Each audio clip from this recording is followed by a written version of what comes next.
Hey guys, welcome back to another episode of the Music Den. I am your host Armando Venditti, and in this episode of Was This Their Best, I'm going to cover an album from a band who released their debut album in '92. They have been described as alternative rock, grunge, because they came out around the time that grunge was really hot and heavy as a musical genre. For me, they're basically just good, straightforward, melodic rock. And there's nothing wrong with that. I am talking about the band Stone Temple Pilots, and the album that I'm going to be covering is Purple.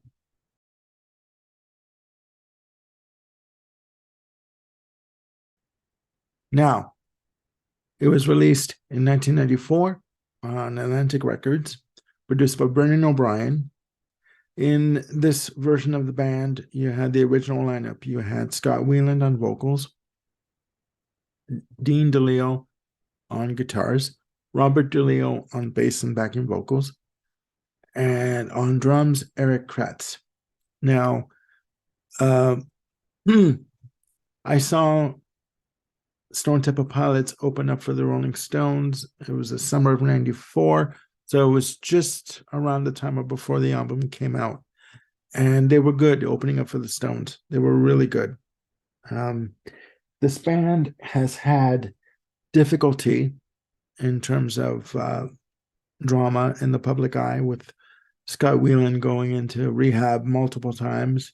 And unfortunately, we lost him in 2015.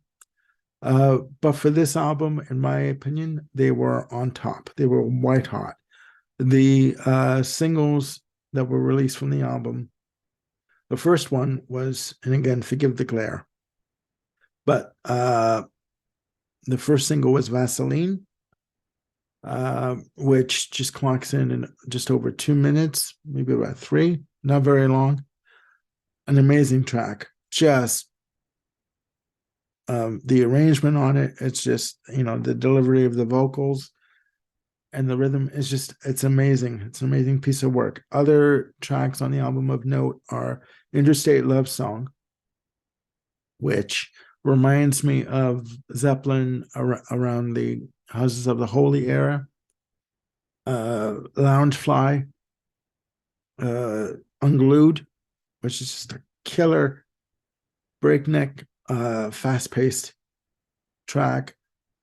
A lot of rhythm guitars on all the tracks. Very bottom heavy in terms of rhythm guitars and bass, but at the same time, very melodic, catchy hooks. Just beautiful. I do think that Dean DeLeo as a guitarist is very underrated. Um, I don't know why, but he should get more credit than he does. Other tracks on the album are Kitchenware and Candy Bars, which ends the album, which for me is a very emotional piece of work. It's just gut wrenching on the vocal, very melodic, very, there's like a yearning in his Scott Weiland's vocal delivery on the track. Um, on other tracks of note is the more acoustic Beatle-esque Pretty Penny, which I believe ends off side one.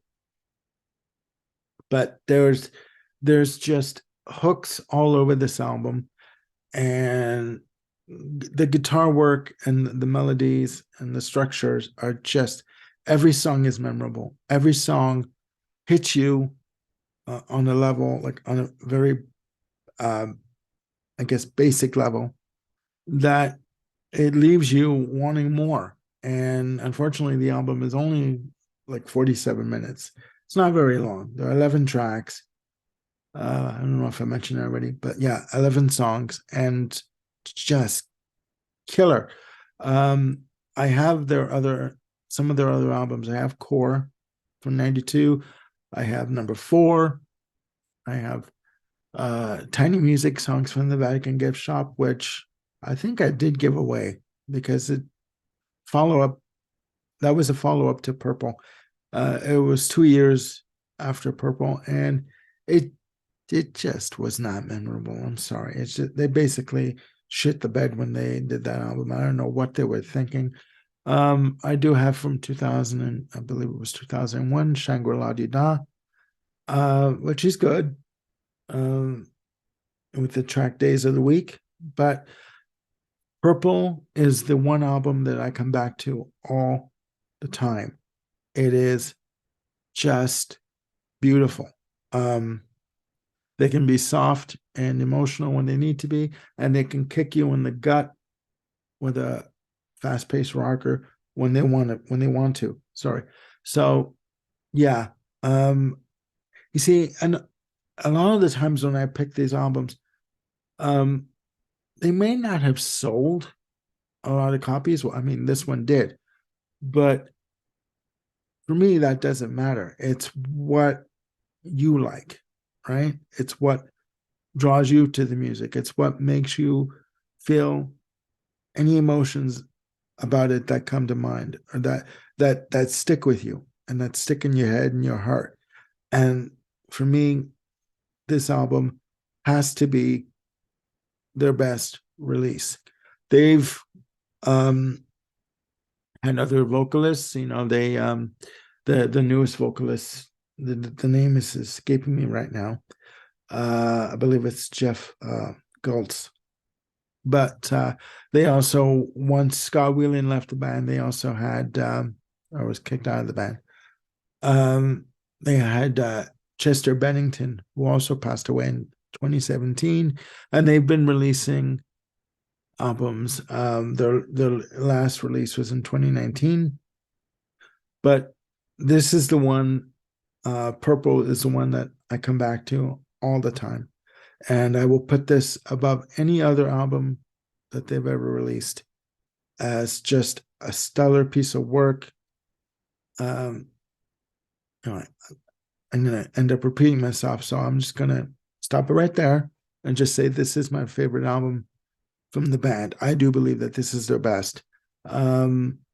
So that's it for now.